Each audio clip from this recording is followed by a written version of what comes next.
10장은 이제 나답과 아비후가 죽은 사건에 대해서 우리가 함께 나눴습니다. 그래서 그들이 죽은 이유가 새로운 시즌에 허락되지 않은 불을 가지고 와서 이제 하나님께 드렸다는 것이었죠.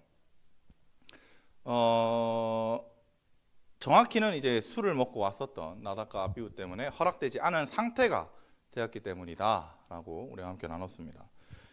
이 행동이 분명히 잘못됐었지만 아론은 자기 마음대로 판단해서 하나님께 드려야 하는 속죄 제물을 드리지 않고 하나님의 눈에 좋았다라고 스스로 판단하게 됩니다. 그러니까 원래는 하나님 눈에 좋은 건지 안 좋은 건지 알 수 없는 상태였던 거죠.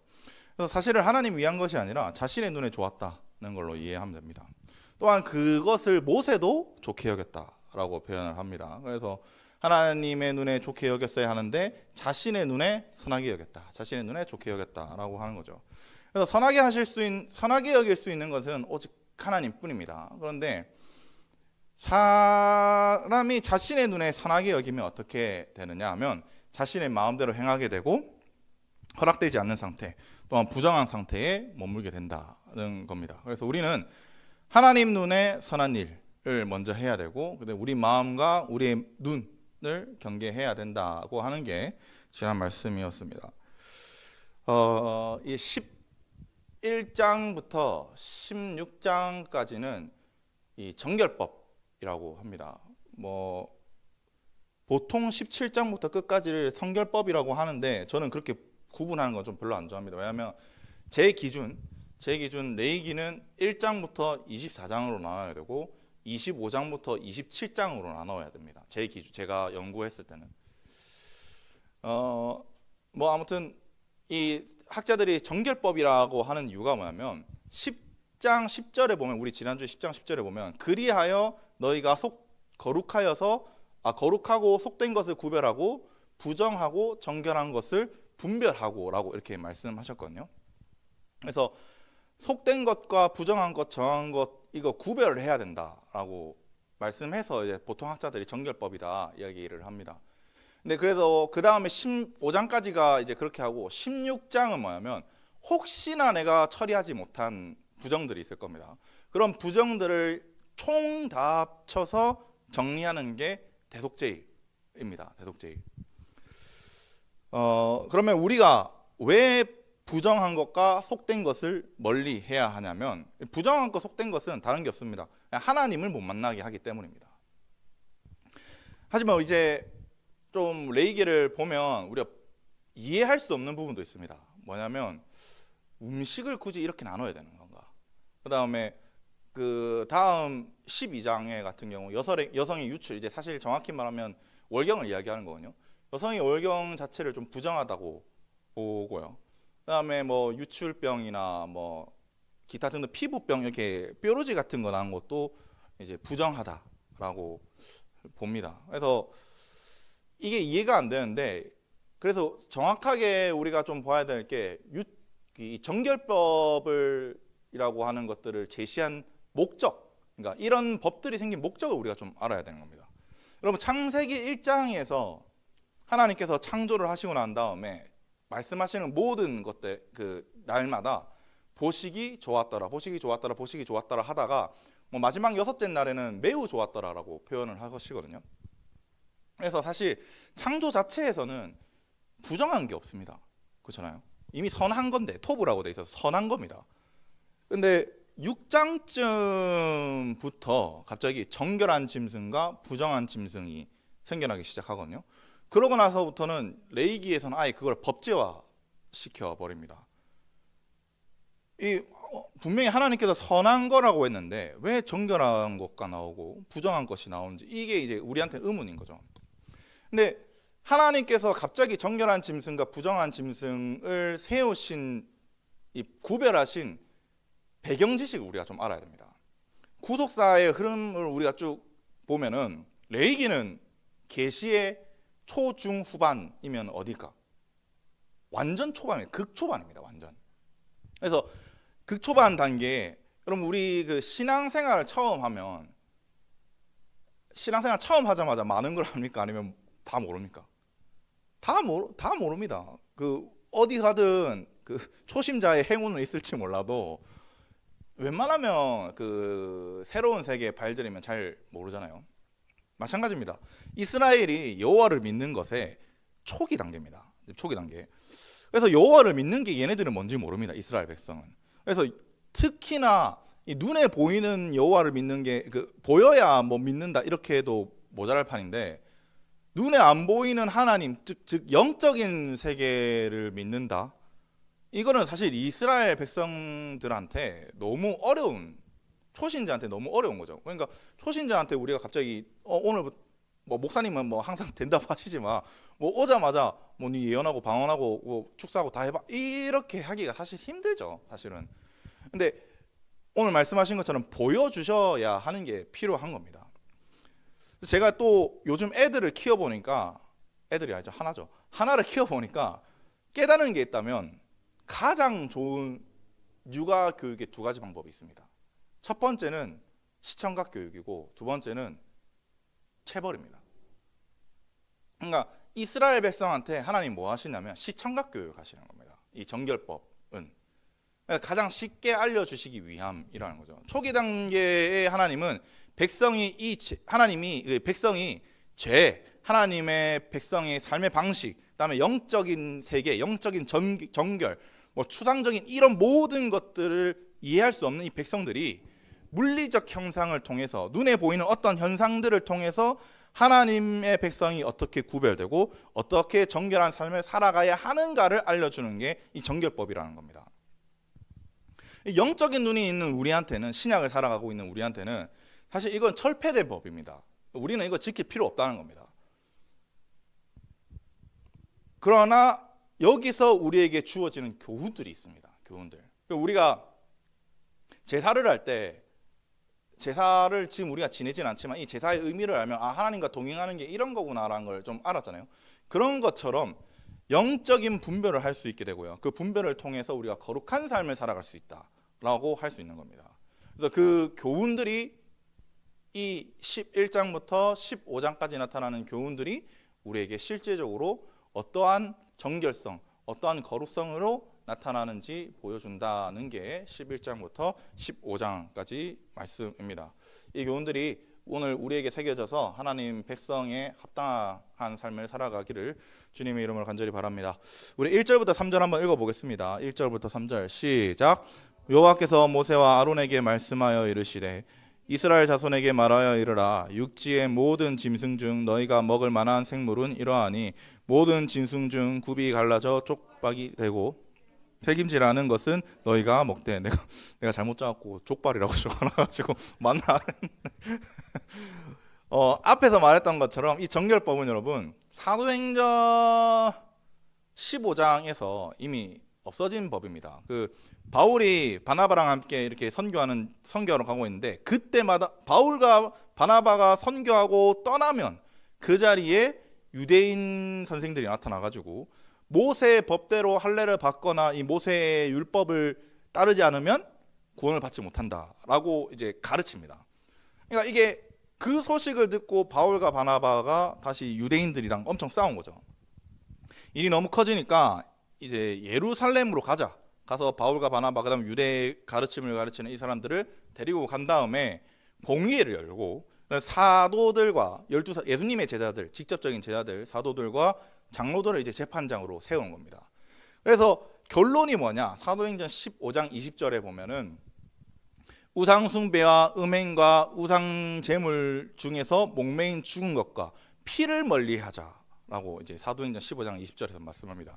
이게 뭐 피를 멀리하고 목매인 게 뭐냐라고 물어보는데, 그 당시에 있었던 모든 우상 숭배와 관련된 그 행동들입니다. 누구 신인지 모르겠는데 아무튼 그리스 로마 신화에 보면은 목을 메어서 제물을 쫄려서 돼지를 목 쫄려서 죽여서 바쳐야 되는 것도 있고, 그 피를 마셔야 되는 그 제사들이 있습니다. 그러니까 그런 것들을 다 우상 숭배를 다 없애자라고 이야기하는 거죠. 그래서 우상 숭배를 제외한 음식법과 정결법은 이때 다 폐지됐습니다. 그래서 뭐 가끔씩 부정한 짐승을 지금도 먹어야 하느냐, 먹으면 안 되느냐, 뭐 돼지를 먹으면 안 되는 거 아니냐 이렇게 말하는데, 이게 이제 사도들의 결의에 의해서 우리는 철폐됐으니까 우리와 상관없는 일이다.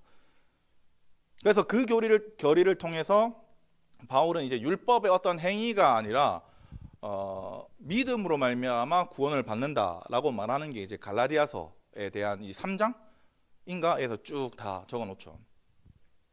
그럼 다 필요 없냐 하면 아닙니다. 이게 레위기 다 필요 없으면 이 레위기 자체가 필요 없는 책입니다. 빼면 됩니다. 근데 하나님은 빼시지 않았죠. 정경성을 해서. 우리가 지금까지 다 제사를 살펴봤지만 의미가 없던 게 아닌 것처럼 이 정결법이 우리에게 주는 뭐랄까 영적인 교훈 아니면 신학적인 교훈들이 있다는 겁니다.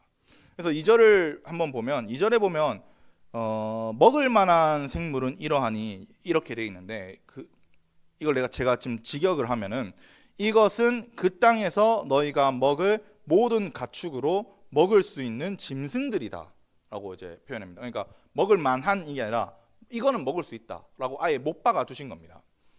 근데 이 먹는다가 제사제도를 이야기할 때 우리한테 어느 정도 허용과 그다음에 우리가 그거를 먹으면 우리한테 그 상태가 우리한테 넘어온다라고 이야기한 적 있었거든요. 똑같은 말입니다. 음식법에도 허용과 이 음식을 먹으면 내가 그 상태가 된다는 걸 이야기하는 겁니다. 좀 더 쉽게 설명하면 이 동물들을 나누는데 땅의 짐승을 4마리를 하고 그다음에 물고기 같은 경우는 비늘과 그다음에 지느러미가 있어야 되고 그다음에 새 같은 경우에는 나중에 말하겠지만 맹금류가 안 되는 겁니다. 맹금류가. 곤충은 날개가 있고 다리가 6개여야 되는데 뒷다리에 이 점프할 수 있는 우리가 지금 메뚜기 같은 거 점프할 수 있는 것만 되는 거고 그다음에 파충류 종류나 쪽제비 종류 같은 경우에는 배로 기어다니는 거는 안 된다. 뭐 이렇게 표현을 하는데 이게 왜 안 되는 거냐면 얘네들은 표준 행동에서 벗어난 애들입니다. 표준 행동에서. 자, 좀 쉽게 설명하면 땅의 동물들은 뭐뭐 해야 돼? 색임질이랑 발굽이 갈라져야 됩니다. 쪽발이 된다는 거죠. 근데 이거는 소, 양, 그다음 염소는 다 되죠. 다 하죠. 이게 표준 기준입니다. 근데 여기서 뭔가 조금이라도 다르다면 틀린 거죠. 이해됐어요? 표준 행동에서 이탈하면 안 된다는 겁니다. 그러면 여기서 우리가 이제 이야기할 게 뭐냐면 하나님께서 사람에게 정해주신 표준 행동은 뭡니까? 맞습니다. 거룩입니다. 거룩한 상태가 하나님께서 사람에게 정해주신 표준 상태입니다. 그래서 로마서 12장 1절부터 2절인데 한번 틀어줄래요? 로마서 12장 1절부터 2절 같이 읽어볼게요. 시작. 그러므로 형제들아 내가 하나님의 모든 자비하심으로 너희를 권하노니 너희 몸을 하나님이 기뻐하시는 거룩한 산 제물로 드리라. 이는 너희가 드릴 영적 예미라. 2절 보면 너희는 이 세대를 본받지 말고 오직 마음을 새롭게 함으로 변화를 받아 하나님의 선하시고 기뻐하시고 온전하신 뜻이 무엇인지 분별하도록 하라 라고 합니다. 1절에 보면 기뻐하시는 산 제물로 이렇게 거룩한 산 제물이 되는데 이게 우라레스토스라고 해서 받아들여질 만한, 정확히 말하면 합당한이라는 뜻입니다. 합당한. 그래서 하나님께서 받으시기에 합당한 제물이 돼야 된다는 걸 이야기합니다. 그게 어떤 상태냐면 그 1절 끝에 보면 거룩한 산제물이 돼야 된다는 겁니다. 그게 이제 2절에 보면은 이 세대를 본받지 말고 라고 하잖아요. 이게 레위기 10장 아까 10절에 나타나면 거룩한 것과 속된 것과 부정한 것과 정결한 것을 구별해라 라고 하셨잖아요. 그거랑 똑같은 말입니다. 그래서 이 세대를 본받지 않는 것은 속된 것을 따르지 않는 겁니다. 이걸 세분화하면, 자, 짐승을 한번 볼게요. 하나님께서 거룩하게 여기시는 짐승은 뭐냐? 제물로 바칠 수 있는 그 짐승입니다. 자, 보통 상태가 뭐냐? 정결한 짐승입니다. 그 다음이 뭐냐? 부정한 짐승. 이건 하나님께 가져갈 수 없는 겁니다. 자, 이게 사람으로 표현할 수 있는 거라고 말했습니다. 다시 제물로 바칠 수 있는 거, 정결한 거, 그 다음에 부정한 거. 사람으로 적용하면 거룩한 사람, 그 다음에 정결한 자, 그 다음에 부정한 자가 되는 거잖아요. 근데 요거를 레이기 신학적으로 말하면 거룩한 자는 제사장입니다. 거룩한 자. 왜냐하면 우리 이때까지 본 건 거룩이라는 거는 제사장한테만 쓸 수 있는 거거든요. 정결한 자는 일반 백성입니다.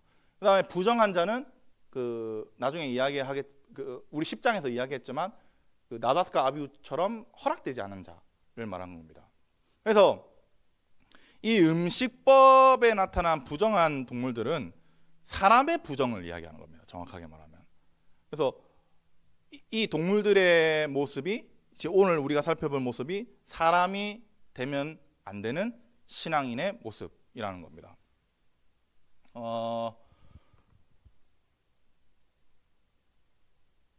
그렇죠. 그렇게 됩니다. 그래서 오늘 말씀으로 좀 몇 가지 나누게 되는데 2절부터 8절이 육지동물입니다. 2절부터 8절이 나오는데 발굽이 갈라지지 않는 것, 이제 쪽발이 아니라는 것과 그다음에 색임질이 하지 않는 것은 부정하다라고 하는데 그 종류를 보니까 4절에 나타나는 게 낙타, 사반, 토끼입니다. 사반은 그 바위 너구리라고 해서 정확하게 말하면 코끼리과입니다. 근데 코끼리과인데 크기가 이 성경책만 합니다. 몸집 크기가 그 엄청 큰 코끼리가 아니라 한 요 정도밖에 안 되는 아주 작은 너구리 같이 생겼는데 사실은 정확하게 말하면은 뭐 코끼리과다. 근데 이름은 너구리로 붙였다. 뭐 이렇게 이해하면 될 것 같습니다. 근데 이게 여러분 토끼가 색임질 하나요? 토끼는 색임질 안 합니다. 근데 여기서 뭐라고 말합니까? 색임질을 한다고 말하잖아. 사반도 여러분 바위 너구리도 색임질 안 합니다. 근데 여기는 색임질 한다고 되어 있거든요. 이게 왜 그러냐면 히브리어로 색임질은 마알레 그다음에 게라라고 하는데 이거는 색임질 한다는 것보다 그 낙타가 색임질 할 때 보면 이렇게 하는 거 있잖아. 이렇게 하는 거 그거를 이야기합니다. 그래서 우물우물거리는 거, 우물우물거리고 있는 상태를 이야기합니다. 그래서 사반과 토끼는 색임질하지 않는데 색임질하는 모습처럼 보이는 거죠. 그래서 아까도 말했던 것처럼 이게 시청각 교육이라 했잖아요. 그러니까 육안으로 식별 가능한 현상으로 보는 겁니다. 그래서 얘네들이 색임질하는 것처럼 보이지만 실제로는 아니지만 색임질하는 것처럼 보여서 비슷한 류로 된 거다라고 이해하면 될 것 같습니다. 그리고 그거를 이제 유기적 영감으로 우리 문화적인 것과 모든 것들을 배경적으로 하나님이 영감을 받아서 썼다고 하는 게 유기적 영감인데 그래서 그 육안으로 판단할 때 색임질하고 있다라고 하는 거죠. 반대로 색임질은 안 하지만 굽이 갈라진 동물은 돼지입니다. 이 넷은 부정한 동물이라고 말하면서 부정한 동물은 만져도 될까요? 만지면 안 될까요? 만지면 안 된다. 됩니다. 만지는 건 됩니다. 만지는 건 됩니다. 오늘 가영이 생각나네. 만지는 건 됩니다. 죽은 시체만 만지지 않으면 됩니다. 그래서 이스라엘도 지금 가보면 낙타는 타고 다닙니다. 낙타는 타고 다니는데 낙타 고기는 안 먹잖아요. 그런 거랑 똑같은 거라고 보면 됩니다. 그래서 8절에 보면 고기를 먹지 말고 요거는 먹기 위해서 죽이는 걸 이야기합니다. 고기를 먹지 말고 그 죽음도 만지지 말라. 그래서 식용과 시체를 아예 만지지 말라라고 해서 요거는 토끼, 낙타 이런 거 다 포함하는 겁니다. 근데 얘네들이 왜 부정하냐 하면 제사 드리는 표준 기준에서 벗어났다는 겁니다. 하나라도 없으면 안 된다는 겁니다. 하나라도. 소양 염소는 아까 말했던 것처럼 기본적인 표준의 모습이거든요. 하나님 앞에서 딱 표준의 모습, 거룩한 모습인 겁니다. 근데 이게 없다는 거는 하나라도 없다는 거는 하나님께서 생각하시는 거룩의 모습에서 뭔가 부족하거나 더럽혀졌다는 상황인 거죠. 이거 좀 또 나중에 뒤에서 설명하고 둘째로는 9에서 12절에 보면은 물에 사는 짐승, 이제 물고기 말하죠. 물고기들 중에서 지느러미와 비늘이 있어야 된다라고 하는데 특이한 거는 여기에 어떠한 특정한 물고기를 아예 설명하지 않습니다. 그래서 지느러미와 비늘이 있다, 있어야 된다, 없어야 된다 이런 특징만 말하는데 여러분 물고기가 어떻게 헤엄치냐면 우리는 이렇게 막 비틀비틀거리면서 헤엄치는 것 같다고 생각하지만 정확하게 말하면 지느러미와 비늘 때문에 앞으로 갑니다. 앞으로. 근데 이 지느러미와 비늘이 없는 애들도 있습니다. 뭐 예를 들면 메기 요런 애들. 요런 애들은 그 지느러미인가 비늘이 없습니다. 그래서 바로 목만 치고 바로 담가서 메기탕에 먹고 이렇게 하는 거잖아요. 원래는 이게 우리가 회 처먹을 때 막 비늘 벗기고 해야 되잖아. 그래서 얘네들은 비늘과 지느러미가 없다는 거는 일반적인 헤엄 방식이 아니라 다른 방식으로 살아간다는 겁니다. 정확하게. 물론 물고기를 제사로 드렸다는 거는 구약 성경, 신약 성경 포함해서 어디에도 없습니다. 어디에도. 근데 구약 성경에서 말하는 물고기는 총 12종류 정도 되는데 그 중에서 2종류는 비늘이나 지늘이 없는 종류입니다. 그래서 어느 정도 이 사람들은 그 종류들은 없다 이렇게 생각하고, 지금도 이스라엘에서 제일 장사 잘 된다 그 갈릴리 호수에서 제일 많은 물고기가 맥입니다. 왜? 걔네들은 못 먹으니까 그냥 바로 갈릴리 호수에 다시 던집니다. 그래서 한국 사람 가면은 선교사님들이 한국 사람 가면 얘네들 씨가 말라 버릴 건데 뭐 이렇게 말을 하거든요. 뭐 그 정도로 많다. 그래서 시청각 교육 관점에서 지느러미나 비늘이 없는 두 종은 거룩의 기준에서 멀어졌다라고 이해하면 될 것 같고, 세 번째가 세 종류입니다. 세 종류 13절에서 19절인데 얘네들 다 나열했지만 현대 관점에서 보면 다 맹금류입니다.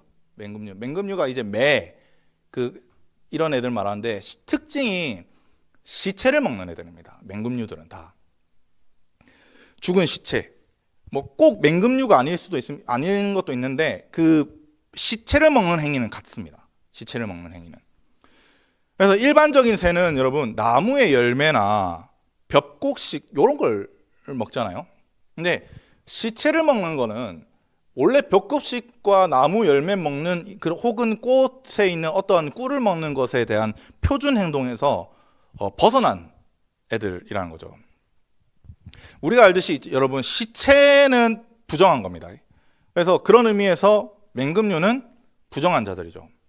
근데 얘네들을 부정하다고 표현하지 않습니다. 13절 한번 보면 뭐라고 되어 있냐면 가증히 여길 것이라고 표현하거든요. 이건 샤카츠라고 해서 히브리어로 샤카츠인데, 이 샤카츠는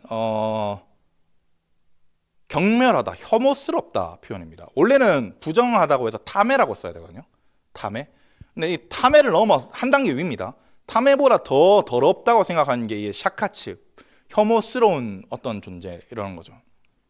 그래서 맹금류는 거룩의 기준에서 벗어났는데 그것을 넘어서 시체를 먹으니까 아예 혐오스러운 거다라고 표현하고, 원래는 이 제물로 바칠 수 있는 조류는 닭이나 비둘기 종류인데 얘네들은 이제 거룩이랑 멀다, 이제 기준에서 멀리 이탈했다라는 거고, 네 번째가 곤충입니다. 곤충은 20절부터 보면은 20절에 뭐냐면 혐오할 것이로되 이렇게 되어 있거든요. 20절에 똑같이 이것도 샤카츠라고 해서 혐오하다, 경멸하다 하는 겁니다. 아까 말했던 것처럼 그냥 탐해가 아닙니다. 그러니까 땅의 짐승이랑 물고기는 탐해입니다. 그래서 부정하다 정도인데 새랑 그 다음에 곤충은 혐오스럽다, 가증하다라 할 정도로 좀 더 위에 있는 거죠. 이들의 특징이 뭐냐면 날개가 있고 네 발로 뛰어다니는 모든 곤충은 네 발로 기어다니는 모든 곤충은 혐오할 것이라고 하죠. 아까 왜 혐오스럽냐면 일반적으로 곤충은 발 몇 개인 줄 아세요? 내가 너무 무시했나? 6개입니다. 6개. 6개 있고 곤충의 특징이 또 하나가 뭐냐면 머리, 가슴, 배, 다리 6개, 날개가 있어야 되는 게 곤충의 기본적인 좀 특징입니다. 근데 네 발로 기어다닌다는 건 뭐냐면 점프할 수 있는 다리가 없다는 겁니다.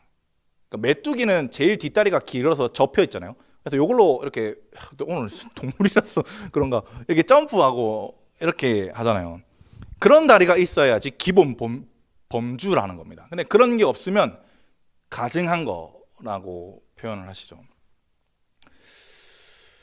얘네는 좀 가증하다, 아주 좀 특별하게 가증하다고 표현을 합니다. 그다음에 29절부터 30절은 또 다른 종류를 말하는데 이는 배로 기어다니는 특징이라고 표현하죠. 근데 얘네들이 왜 문제가 되냐면 배로 기어다녀서 문제라고 하는데 42절 한번 볼까요? 오늘 아까 42절 보면 땅에 기어다니는 모든 기는 것이라고 표현하잖아요. 이게 히브리어는 가혼이라고 하는데 이거는 성경에서 딱 두 번 쓰인 단어입니다. 첫 번째는 여기고 두 번째는 창세기 3장 14절 뱀한테 니는 배로 기어다닐 거다 라고 쓸 때 딱 두 번만 쓰인 단어입니다.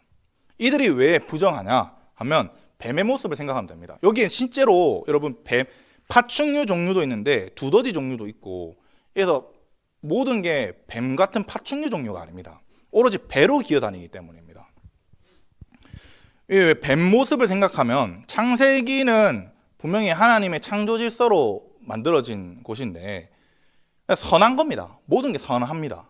근데 창조 세계는 선한 것밖에 없는데 뱀이 어떻게 했냐? 하나님의 원칙이 바로 서 있는 이 창조 세계에 에덴 동산의 규칙을 깨트리는 게 뱀입니다.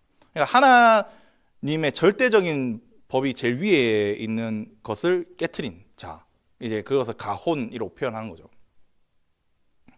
그래서 이 하나님의 절대적인 규칙을 깨트려서 부정하다라고 표현합니다. 아까 서론에도 말했지만 여러분 우리가 부정한 동물을 이야기하고 있지만 창조 세계를 만드는 하나님은 모든 것이 선하다라고 이미 말씀하셨습니다. 그래서 사실은 근본적으로 어떤 동물이 더럽다, 부정하다, 그리고 이 동물이 부정을 옮긴다라는 거는 없습니다. 우리가 낙타고기 먹는다고 해서 실제로 부정해지지 않고 구원에서 떨어진다 뭐 이런 건 아니잖아요. 그러니까 영적 세계를 시청각 교육으로 좀 알려주시는 겁니다. 이거를 이제 사람한테 적용을 해보면 우리는 하나님과 동행하기 위해서 어떤 위치에 있어야 되느냐? 거룩의 위치에 있어야 됩니다. 아까 거룩, 정결, 부정이 있다면 거룩의 위치에 있어야 한다는 거지. 근데 그 거룩의 상태는 뭐라면 하나님께서 허락하신 상태입니다. 그러니까 허락되지 않은 불을 드리는 것도 아니고 새 시즌에 하나님께서 허락하신 제사장, 대제사장은 성막에 들어올 수 있다고 말을 하는 것처럼 하나님과 동행하기 위해선 제사장과 같은 대제사장과 같은 거룩성을 가진 자라는 거죠.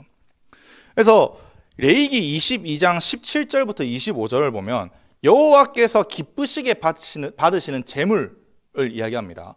근데 그 중에서 22장 19절 한번 같이 볼까요? 레위기 22장 19절부터 20절을 보면 소나 양이나 염소의 흠없는 수컷으로 드릴지니 라고 하면서 20절에 흠없는 무엇이나 너희가 드리지 말 것은 그것이 기쁘게 받으심이 되지 못할 것입니다 라고 말씀하면서 기쁘게 받으시려면 흠없는 소, 양, 염소, 그러니까 거룩성을 상징하는 이 동물들이 되어야 하는 거고 이 제물들이 바쳐지는 게 우리의 상태라고 했잖아요.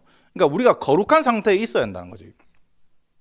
여기서 말하는 그 19절에서 말하는 흠 없다라고 말하는 건 여러분 탐임이라고 했습니다. 번제할 때 한번 나눴었는데 흠 없다는 건 원래 엔문이라고 해서 히브리어 단어가 따로 있습니다. 근데 흠 없다고 말하면 안 되고 완전한 수컷이라고 번역해야 한다고 그때 말했거든요. 완전한 것은 흠 없는 것보다 한 단계 위입니다. 한 단계 위. 그러니까 부정이 아니라 긍정이잖아요.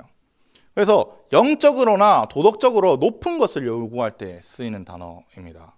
그래서 하나님께서 봉헌자에게 요구하시는 상태, 거룩한 상태가 되기 위한 기본적인 정제는 뭐냐면 정결한 상태에서 이 정결은 탐임, 내가 완전 도덕적으로 영적으로 정결한 상태가 있어야 된다는 게 기본 전제고 그때 하나님과 교제하기 위해서 우리가 거룩으로 나아갈 수 있다는 겁니다. 이 레위기 11장에 나타나는 짐승들은요, 이제 짐승들에 대해서 왜 이런 기준을 나누는지 좀 나눠보려고 하는데 두 가지로 나눌 수 있습니다. 첫 번째, 색임질과 굽이 갈라진 것과 비늘과 지느러미가 없다는 것은 여러분 두 개 다 없다고 말하지 않습니다. 하나씩만 없다고 말합니다. 원문을 보든 오늘 본문을 보든 하나씩만 없다고 말합니다. 그러니까 낙타 같은 경우에는 사반이나 뭐 토끼도 똑같지만 색임진을 하지만 굽은 안 갈라졌다고 하고, 돼지도 굽은 갈라졌지만 색임진을 하고 있다고 말합니다. 이런 것처럼 여러분 반만이라는 특징이 있는 겁니다. 반만. 예를 들면 한 발은 거룩에, 한 발은 속된 것에 있는 상태. 뭐 우리 조금 편하게 치면 한 발은 교회에, 한 발은 세상에 걸쳐 있는 상태를 말하는 거죠. 요게 제일 애매합니다. 나는 교회 다니는 것 같거든요. 나는 진짜 교회 다니는 것 같습니다. 얘를 내보고 말하는 게 아니라, 그러니까 한 발 걸치고 한 발 이렇게.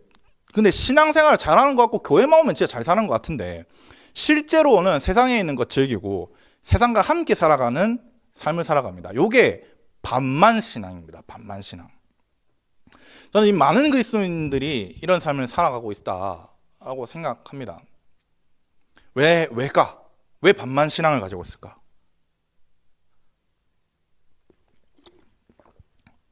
둘 다 놓치기 싫어서. 둘 다 놓치기 싫어서. 신앙의 어떠한 영적인 것도 놓치기 싫은데 세상의 어떤 것도 놓치기 싫은 겁니다. 뭐 천국으로 가는 구원은 받고 싶지만 세상의 어떤 이런 재미, 이런 것도 다 놓치기 싫은 거죠. 이게 두 마음이잖아요. 하나님도 품고 세상도 품고 있는 두 마음입니다. 근데 갈멜산에서 엘리야가 백성들한테 이렇게 말하죠. 야, 너희가 둘 사이에서, 바알과 하나님 사이에서 왜 머뭇머뭇거리느냐 라고 표현을 합니다. 왜 머뭇거릴까? 왜 선택하지 않을까? 둘 사이를 모두 선택하려고 하는 겁니다. 야보고서 4장 8절 함께 볼까요? 야보고서 4장 8절은 이렇게 말씀하거든요. 하나님을 가까이 하라. 그리하면 너희를 가까이 하시리라. 죄인들아 손을 깨끗이 하라. 정결해라는 겁니다. 두 마음을 품은 자들아, 오늘 말씀한 거죠. 두 마음을 품은 자들아 마음을 성결하게 해라 라고 합니다. 성결하게 해라가 여러분 이게 적합한 상태가 되라는 겁니다. 하나님 앞에서. 두 마음을 품는 것은 부정한 상태거든요. 부정하면 하나님 앞에서 적합한 상태가 아닌 겁니다. 왜? 손에 쟁기를 잡고 뒤를 돌아보는 자는 하나님 나라에 합당하지 않습니다. 세상을 바라보고 있고 하나님 나라 같이 보고 있는 자들은 이 모습이 뭐냐면 하나님 나라로 가고 있는데 세상을 이렇게 뒤로 보고 있는 거죠. 세상도 보고 세상에 관심이 있고 하나님 나라는 가고 있고, 이게 하나님 나라에 합당하지 않는 모습인 겁니다. 두 마음을 품고 있는 자들은 신앙이 아닙니다. 사실 정확하게 말하면. 여러분, 거의 합당하다라는 말이 맞는가? 거의 합당하다? 거의 합당하다는 말이 없습니다. 신앙의 90%, 뭐 99%는 있지만 1%는 세상에 있다. 이런 말은 성경에 아무 데도 없습니다. 성경은 합당하거나 합당하지 않거나라고 말을 하지. 사람들이 착각하는 게 반씩 걸쳐 있는 신앙생활은 잘하는 거다, 합리적인 거라고 생각합니다. 보험 드는 것처럼. 최근에 제가 들은 이야기 중에 제일 어이없었던 말 중에 하나면 열심히 하니까 이단이다 라는 말이었습니다. 열심히 하니까 이단이다. 근데 이제 건너 들었죠. 그 사람이 하는 말언을 내가 건너서 들었지. 근데 여러분, 제가 그 사람은 알지만 그 사람의 삶을 보면 세상 염려, 세상 즐거움으로 가득 찬 사람입니다. 그 사람이 하나님 나라에 최선을 다했다고 난 평가하고 싶지 않습니다. 내가 그 사람이 어떤 말을 하고 다니는지 다 알고 있기 때문입니다. 성경 어디에도 세상 염려와 세상 즐거움에 마음을 두라고 말하지 않습니다. 너희가 온 마음으로 나를 구하면 나를 찾으실 것이요 나를 만날 것이니라 라고 말을 하거든요. 온 마음이에요. 온 마음. 내 모든 전심을 다해서 하나님을 만나려고 힘을 쓸 때 하나님께서 만나 주신다고 말하고, 아까 기도 제목 한 거였는데 갑자기 생각이 나서 그런 건데, 여러분 이게 새 언약 바로 직전입니다. 29장이거든요. 예레미야. 새 언약 부분이 그 뒤로 나타나거든요. 29장 후반부터 30장 이렇게 나타나거든요. 32장까지 가고. 새 언약에서 성령을 우리한테 부어주신다는 이야기합니다. 마음판에 다 제거하고, 굳은 마음 제거하고, 길을 열게 하시고, 그 다음 마음판에 아예 율법을 적어주셔서 율법대로 살 수 있는 마음을 허락해 주신다고 하는 게 그 성령을 주신다고 하는 신약의 새로운 시대를 이야기하는 겁니다. 근데 그 전제 조건 하나가 뭐냐면 온 마음이라는 거죠. 온 마음. 마음이 없는데 어떻게 하나님 앞에 최선을 다합니까? 마음이 없는데 어떻게 새 언약의 약속을 받습니까? 둘째, 여기까지가 첫째입니다. 여기까지 첫째. 그게 뭐냐? 반만 걸치는 거를 말하는 겁니다. 둘째, 곤충과 새처럼 혐오스러운 상태인 겁니다. 이거는 하나님 나라에서 완전히 떠난 자들을 의미합니다. 반만 거친 것을 넘어서 하나님 나라에서 완전히 부정한 영향력을 끼치는 자들. 대표적으로 예수님을 팔아넘긴 게 가룟 유다 할 수 있습니다. 대표적으로 뭐 유다가 열심당이나 독립군으로서 예수님을 자극해가지고 예수님이 뭐 기적을 일으켜가지고 로마 뭐 이런 말을 해가지고 유다를 옹호하려고 하는 사람들이 있거든요. 이 자유주의 신학자뿐만 아니라 보수주의에서도 그렇게 말합니다. 성도들도 그렇게 말하는 사람들 많습니다. 근데 여러분 결국에는 어떠한 이유가 있더라도 거룩에 속해 있는 자가 아니라 자신의 유익으로 속된 것을 사용한 자입니다. 자신의 유익으로. 요거는 레이기 이 본문을 안다면 유다가 얼마나 잘못한 건지 알아야 되는 겁니다. 이러한 자들은 하나님 나라에 허락되지 않습니다. 완전히. 요건 더 풀 것도 없겠죠. 그냥 내가 너무 많이 말을 해서 이 부분은. 근데 그러면 반만 걸친 자랑 완전 부정한 중에서 어떤 놈이 더 나쁠까? 반만. 나도 그렇게 생각했거든. 괘씸하잖아 하나님 앞에서. 괘씸죄 적용해가지고 막 이 놈 나쁜 놈이라고 판단 내리고 싶거든요. 근데 가증한 자라고 하나님 말씀하니까 얘네들이 하나님을 완전 떠난 자들이 가증하다라고 할 수밖에 없는 것 같습니다. 근데 괘씸죄를 쓰면 이 잔머리 쓴 놈들이 제일 나쁜 놈이라고 생각을 합니다. 괘씸죄로. 근데 여기서 나쁘다고 가증하다, 부정하다고 하나님께서 평가하시는 것은 오염의 정도를 말씀하는 겁니다. 오염의 정도, 부정의 정도. 분명히 둘 다 부정한 상태는 맞습니다. 근데 진짜 더러운 거 흰색 도화지에 조금 먹물 이렇게 막 뿌린 거랑 진짜 이 너무 더러운 쓰레기 음식물 국물을 이렇게 뿌려가지고 한 거랑 둘 중에 어떤 게 더 더럽습니까 하면 당연히 음식물 국물이 더 더러운 거잖아요. 똑같은 맥락이라 생각합니다. 완전히 돌이키기 어려운 상태. 요런 상태가 어디냐면 북이스라엘 호세아서 6장에 나타나는 북이스라엘 상태입니다. 호세아서 6장 1절 한번 한번 해줄래요? 네, 감사합니다. 오라 우리가 여호와께 돌아가자. 여호와께서 우리를 찢으셨으나 도로 낫게 하실 것이요 우리를 치셨으나 싸매어 주실 것이라 이렇게 다 했잖아요. 요게 그 여호와께 돌아가자 여기서 나왔다고 하는데 여러분 요거를 호세아 6장 본문의 참 의미를 알면 그 찬양 쓰면 안 됩니다. 왜냐면 요거 지들 마음대로 하나님께서 나를 회복시켜 주실 것이고 내 아무 것도 안 했지 무조건 하나님께서 회복시켜 주실 거다. 내 심판 거두어 가실 거다. 지들 마음대로 판단하는 겁니다. 이거는 다음에 제가 호세아를 할 기회가 있으면 설명하겠지만 6장 2절 한번 볼까요?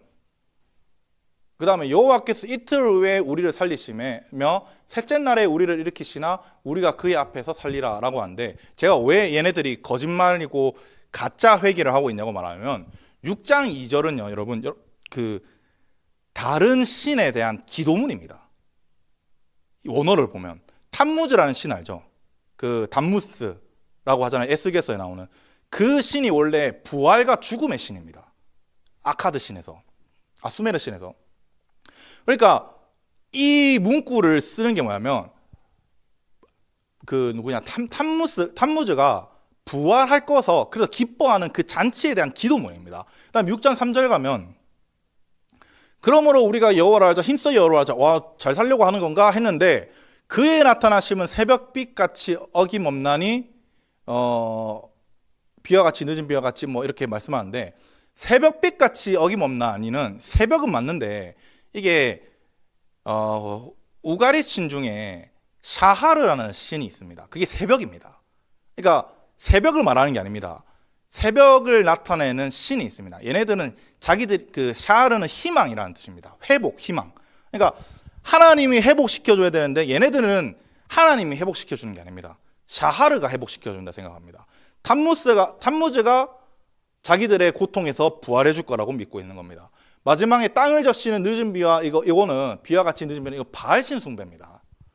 그러니까 회개하자고 말하는데 얘네들의 행동은 뭐냐면 우상 숭배하는 짓을 똑같이 하고 있는 겁니다. 돌이킬 수 없다. 그러니까 이거는 부정의 끝까지 갔기 때문에 돌아가는 방법을 모른다. 그래서 회개도 하나님을 알 때, 그 다음에 뭐 제대로 된 상태에 있을 때 할 수 있는 거다라고 했습니다. 이제까지 이제 허락되지 않는 짐승들에 좀 살펴봤다면 이로 인한 부정과 부정 처리에 대해서 말씀합니다. 24절부터 28절까지 한번 읽어보겠습니다. 11장 24절부터 28절 같이 읽을게요. 시작. 이런즉 너희는 부정하게 하나니 누구든지 그들의 주검을 만지면 저녁까지 부정할 것이며 그 주검을 옮기는 모든 자는 그 옷을 빨지니 저녁까지 부정하리라. 굽이 갈라진 모든 짐승 중에 쪽박이 아닌 것이나 새김질 아니하는 것의 주검은 다 내게 부정하니 만지는 자는 부정할 것이요 내 발로 다니는 모든 짐승 중 발바닥으로 다니는 것은 다 내게 부정하니 그 주검을 만지는 자는 저녁까지 부정할 것이며 그 주검을 옮기는 자는 그 옷을 빨지니 저녁까지 부정하리라. 그것들이 내게 부정하니라. 아멘. 24절부터 이제 나열된 뭐 중간에 배로 다니는 짐승들이 있는데 이것들은 빼고 쭉 가면 시체를 만지면 부정하다라고 일단 설명하는 겁니다. 살아있을 때는 괜찮습니다. 아까 말씀드렸던 것처럼. 근데 죽으면 그때부터 부정한 짐승들은 더 부정해집니다. 근데 신기한 건 정결한 짐승도 시체를 만지면 부정해집니다. 부정한 동물의 시체를 만지는 것을 이제 부정하다라고 하는데 먹는다, 섭취한다는 건 더 부정해지는 상태입니다. 아까 그 어떤 동물을 먹어서 그 먹는 게 그 상태가 내한테 있는 것이라고 이제 비유한다고 설명을 했잖아요. 그래서 8절에서 고기 먹지 말라 하고 39절과 40절에서도 고기 먹지 말라라고 하는데 만지지도 말라 하고 똑같은 내용을 다시 적어 놓습니다. 만일 주검을 만졌거나 옮긴다면 부정해져서 옷을 씻고 저녁까지 부정해진다라고 말하고, 둘째는 뭐냐면 31절부터 38절인데 뭐 막 나열되어 있지만 물건입니다. 그러니까 이 시체들이 물건에 접촉되면 그 물건들은 다 부정해진다는 겁니다. 그래서 뭐 물건이 접촉해진다. 그래서 이게 의미하는 게 뭐냐면 직접적이든 간접적이든 접촉이나 상관하지 말라는 의미입니다. 여러분, 직접적인 건 당연히 안 되겠죠.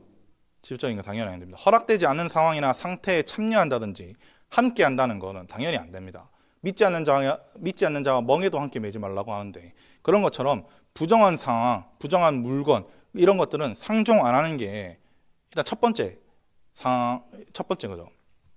근데 여러분, 간접적으로도 안 됩니다. 간접적이 이제 그릇이 되었을 때, 그 다음에 물건이 되었을 때, 이런 걸 표현하는 거거든요. 여러분, 예를 들면 폭력 나쁩니까? 폭력 나쁘잖아요. 그 직접적으로 폭력을 행하는 건 당연히 안 됩니다. 그럼 폭력적인 걸 보는 건 나쁜 걸까, 좋은 걸까? 우린 답을 알고 있지. 나쁜 거거나 아니면 좋지는 않은 것 같은데 우리가 그걸 자주 보고 있는 거지. 맞지? 사실 나쁩니다. 폭력적인 거 보는 것도. 제가 항상 말하는데 그 영의 양식은 눈과 귀입니다. 영의 입, 영의 입. 그래서 내가 무엇을 보고 무엇을 먹냐에 따라서, 그 보는 거에 따라서 내 영이 어떻게 자라는지 결정이 된다고 항상 말을 하거든요. 저는 영화를 안 봅니다. 언제가 마지막이었냐면 전교에서 빼고, 전교에서 그냥 무조건 참석이었어가지고 영화를 보는 게 일단 빼는데, 저 와이프랑도 연애할 때 딱 한 번 봤습니다. 딱 한 번. 그냥 그것도 영화관에서 한번 좀 봐달라고 하고, 자기가 영화 보는 거 너무 좋아하니까 한번 봐달라고 해서 딱 한 번 보고, 그 연애하는데 영화 안 보는 게 사실 좀 그렇잖아요. 그 다음에 저는 드라마도 잘 안 봅니다. 사실 그래서 우리 집에 TV 자체도 없고, 우리 집 와본 사람은 알겠지만, 그래서 저는 보는 것을 웬만하면 가려서 보려고 합니다. 뭐 뉴스 같은 그 유튜브 레카 같은 소식들만, 아니면 소식들만 듣고 정보 전달이죠. 그런 것들 아니면 보려고는 하지 않습니다. 폭력적인 영화를 볼 때 내가 폭력한 건 아니잖아요. 맞죠?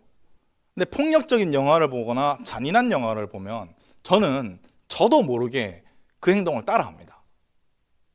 저도 모르게. 며칠 전에 있었던 일인데, 이거는 이제 그 알고리즘, 유튜브 알고리즘 때문에 제 쇼츠를 잘 안 보는데 그 잘못 눌렀다가 쇼츠로 넘어갔습니다. 쇼츠를 하나 봤는데 그 정지훈 이번에 나온 거 사냥개 2였었거든요. 사냥개 2에서 정준이 욕 찰지게 잘하대. 욕 찰지게 잘하고 엄청 다혈질적으로 하잖아요. 제가 그거 딱 한 번 봤습니다. 딱 한 번 보고 뭐야 라고 치워버렸는데, 근데 그날 나도 모르게 우리 와이프한테 살짝 공격적으로 말하는 거야. 뭐? 이런 식으로 이렇게 아무튼 좀 나쁘게 공격적으로 말했는데, 우리 와이프가 바로 거기서 뭐라고 말했냐면, 당신 잔인한 거나 폭력적인 거 맞지? 이런 말하더라고. 그러니까 이게 나는 티가 나. 그러니까 우리 와이프 무서워 나도. 좀 그런 거 가끔씩 넘어갔으면 좋겠는데.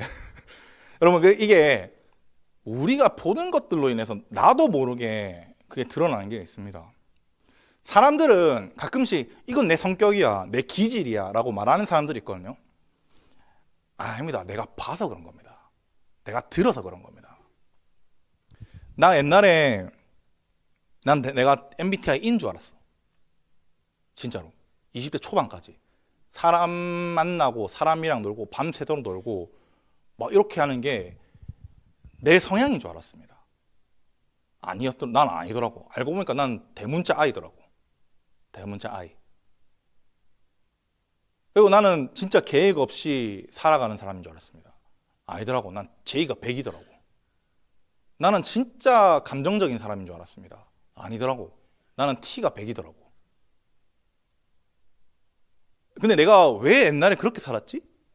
라고 곰곰이 생각해 봤거든요. 내가 그 사람들이랑만 어울렸기 때문입니다. 그 사람들. 진짜 충동적인 사람들. 진짜 정지훈 하는 그런 사람들 있잖아. 진짜 그런 사람들이랑 어울리고 다녔거든요. 뭐만 하면 입에 욕 나오고. 난 그래서 내가 욕을 잘하는 사람인 줄 알았지. 아니, 난 욕하는 게 이제 부담스럽더라고, 사실. 지금 보니까. 그래서 우리는 영적인 존재라서 내가 보는 것으로 인해서 내 영에 스며듭니다, 이게. 근데 그래서 그 성격이 여러분의 성격이 실제로 여러분의 성격이 아닐 수도 있습니다. 진짜로. 내가 무엇을 보냐에 따라서. 이런 간접적인 것도 여러분 상태에 영향을 줍니다. 그래서 나를 허락되지 않는 상태로 만드는 거죠. 창세기 4장 7절에 보면 죄가 문에 엎드려 있느니라 죄를 너는 뭐하나 너는 죄를 다스릴지니라 라고 가인에게 하나님께서 말씀합니다. 아벨의 제사만 받아주셔서 분노를 품고 말씀하는 거거든요. 죄는 우리를 계속 넘어뜨리려고 틈을 계속 노립니다. 그래서 문 앞에 있다고 말하잖아요. 주님이 문 앞에 엎드려서 있다. 기회만 되면 무조건 빠뜨리려고 하는 거지. 그래서 하나님은 뭐라고 말씀하면 죄를 다스리라. 우리가 죄의 영향이 안 받도록 해라는 겁니다. 원천 차단해라는 거죠. 만약 스며들었다면 오늘 이 기구들을 어떻게 하라면 깨트려라고 합니다. 깨트려라. 근데 어떤 사람들은 이렇게 죄가 스며들거나 한다고 해도 포기 못하는 사람들 많습니다. 왜? 이게 얼마나 아까운데. 유튜브 쇼츠 보면 얼마나 시간을 가는데.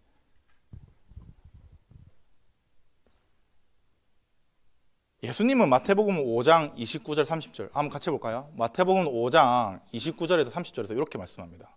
만일 내 오른 눈이 너를 시족하게 하거든 빼어버리라. 내 백체 중 하나가 없어지고 온 몸이 지옥에 던져지지 않는 것이 유익하며, 또한 만일 내 오른손이 너를 실족하게 하거든 찍어버리라. 내 백체 중 하나가 없어지고 온 몸이 지옥에 던져지지 않는 것이 유익하니라 라고 말씀한 겁니다. 진짜로 찍어버리라고 말씀하실까? 예수님의 의도를 알아야 됩니다. 산상수훈의 의도를. 극단적으로처럼 표현하시지만 제가 들어올 틈, 그러니까 아예 완전 원천 차단해라고 말씀하시는 거죠. 그러면 왜 우리가 이렇게 살아야 되느냐? 왜 이렇게 힘들게 살아야 되느냐? 44절, 45절 한번 보겠습니다. 레위기 44절부터 45절 같이 읽을게요. 시작. 나는 여호와 너희 하나님이라. 내가 거룩하니 너희도 몸을 거룩하여 거룩하게 하고 질짐승으로 말미암아 스스로 더럽히지 말라. 나는 너희의 하나님이 되려고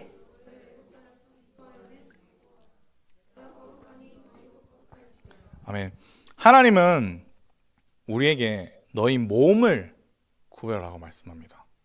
근데 여기서 몸은 없습니다. 너희를 구별해라고 합니다. 너희를. 이게 히트 카데시템이라고 해서 카다시 그 거룩이라는 단어에 히트 파일형이라고 하는데 이게 제기태입니다. 제기태. 근데 히트 파일형은 여러분 어떠한 상태에 이르는 걸 말합니다. 그러니까 거룩한 상태가 되도록 스스로 노력을 해라는 겁니다. 왜? 나는 여호와 너희의 하나님이기 때문이다. 왜? 하나님이 뭔데 이렇게 말씀하시냐? 45절. 나는 너희의 하나님이 되려고 너희를 애굽 땅에서 인도하여 냈다 라고 말씀하거든요. 여러분, 하나님은 이스라엘 백성을 해방하신 이유가 그들의 하나님이 되시려고 그들이 거룩하신 하나님을 닮아가도록 하기 위해서 출애굽시키신 겁니다. 하나님의 출애굽의 목적은 여러분 바로의 압제에서부터 벗어나는 게 아닙니다. 거룩이라는 목적을 향한 시작점이 출애굽입니다. 무리로 칠까요? 하나님께서 우리를 예수 그리스도로 말미암아 구원해 주신 거는 그게 벗어나서 죄로부터 벗어나서 사단으로부터 벗어난 어떤 그런 자유가 말하는 게 아닙니다. 거룩이라는 목적을 향한 시작점이라는 겁니다. 우리한테. 로마서 6장 17절부터 19절 한번 틀어주실래요? 미안해, 오늘 너무 많네. 로마서 6장 7절부터 19절 같이 한번 읽어보겠습니다. 시작. 하나님께 감사하리로다. 너희가 본래 죄의 종이더니 너희에게 전하여 준 바 교훈의 본을 마음으로 순종하여 죄로부터 해방되어 의의 종이 되었느니라. 너희 육신이 연약함으로 내가 사람의 예대로 말하노니 전에 너희가 너희 지체를 부정과 불법을 내주어 불법에 이른 것 같이 이제는 너희의 지체를 의의 종으로 내주어 거룩히 함에 이르라. 옛날에는 불법에 살았었는데, 압제에 살았었는데, 죄의 불법에 살았는데, 이제는 너희 지체를 의의 종에게 내주어서 어디로 가라고? 거룩함에 이르라고 말하는 겁니다. 여러분, 바울은요 구약에 없는 말을 한 적이 없습니다. 바울은 구약에 너무나도 정통하고요. 바울 서신을 실제로 헬라어로 읽어보면 이 사람은 히브리어랑 헬라어 성경을 번갈아서 자주 읽었구나라는 게 눈에 선합니다. 눈에. 이런 의미입니다. 그리스도의 십자가 사역을 통한 구원이 단순히 죄로부터 해방이 아닙니다. 의와 거룩을 향해 나아가려고 하는 목적을 가진 겁니다. 의와 거룩. 하나님의 구원을 받은 성도는 자신의 삶 전체를 바쳐서 하나님의 거룩을 닮아가려고 하는 겁니다. 근데 너무 빡센데요. 너무 힘든데요. 맞지. 난 신앙생활 힘들다고 한 적 한 번도 없습니다. 신앙생활은 힘든 겁니다. 빡센 겁니다. 원래 빡센 겁니다. 원래 힘든 겁니다. 근데 사람들은 쉬운 신앙생활을 하려고 하는 건지. 근데 예수님은 절대 그렇게 말하지 않습니다. 좁은 길로 가라고 했지. 레위기 11장은 무엇을 마시고 먹고 마시냐 이런 이야기 하는 게 아닙니다. 하나님과 어떤 관계를 맺고 어떤 형태의 삶을 사느냐를 이야기하는 겁니다. 하나님께서 세워놓으신 허락된 기준이 있는데 그 기준에 합당한 삶을 살 것인지 아니면 허락되지 않는 불법적인 삶을 살 것인지 골라라는 겁니다. 차라리 골라라. 그리고 아까 말했던 반만 걸치는 신앙은 여러분 그냥 불법적인 겁니다.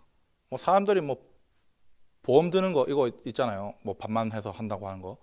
아유, 불법입니다. 어딜 가든. 내가 법 99개를 다 잘 지켰어. 내가 법 하나를 어겼어. 내가 불법자가 아닙니까? 불법자입니다. 하나님 앞에서는. 우리는 하나님의 거룩을 담기 위해 거룩한 백성으로 살아가기 위해 우리의 삶의 모든 영역에서 구별된 백성으로 살아가야 합니다. 레위기 음식법은 우리 삶의 모든 영역에서 우리를 단순히 구원받고 천국에 들어갈 때까지 막연하게 기다리면서 살아가는 자들이 아니라 거룩한 하나님을 닮아가라는 신적 소명을 이야기하는 겁니다. 신적 소명. 우리가 거룩한 삶을 살아가는 거 잘 압니다. 교회에서뿐만 아니라 밖에서도 거룩한 삶을 살아가는 것을 알지만 밖에서 못 살아냅니다. 너무 힘듭니다. 근데 하나님은 여러분한테 마음을 보신다고 하지. 여러분이 그렇게 율법주의적으로 살아가는 거라고 말씀하는 게 아닙니다. 제가 말했잖아요. 이거는 다 없어진 법입니다. 없어진 겁니다.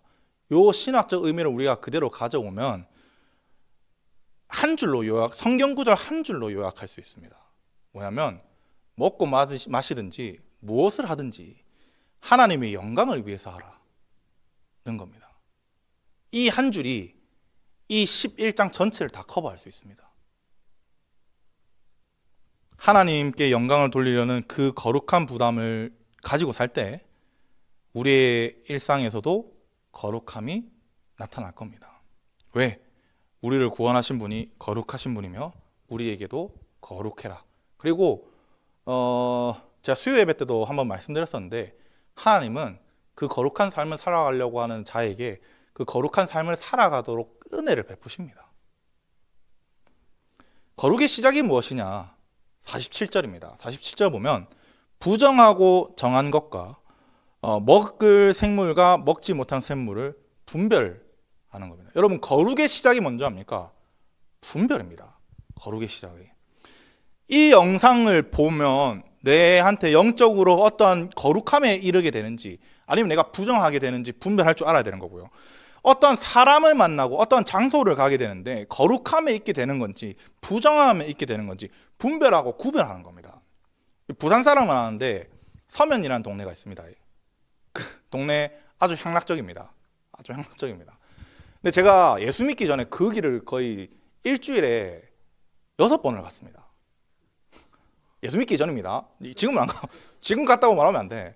지금 예수 믿고 난 다음부터 와이프랑 마라탕 먹으러 2번인가 3번인가 아무튼 그 삼정타운 거기 3번인가 밖에 안 가봤습니다. 단순히 이제 먹으러.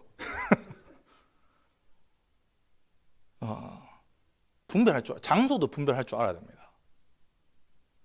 이런 분별을 왜 해야 되냐면 히브리서 5장 14절에 보면 단단한 음식은 장성한 자의 것이니 그들은 지각을 사용함으로 연단을 받아 선악을 분별하는 자들이니라 라고 말씀하는 것처럼 연단을 받아야 된다는 겁니다.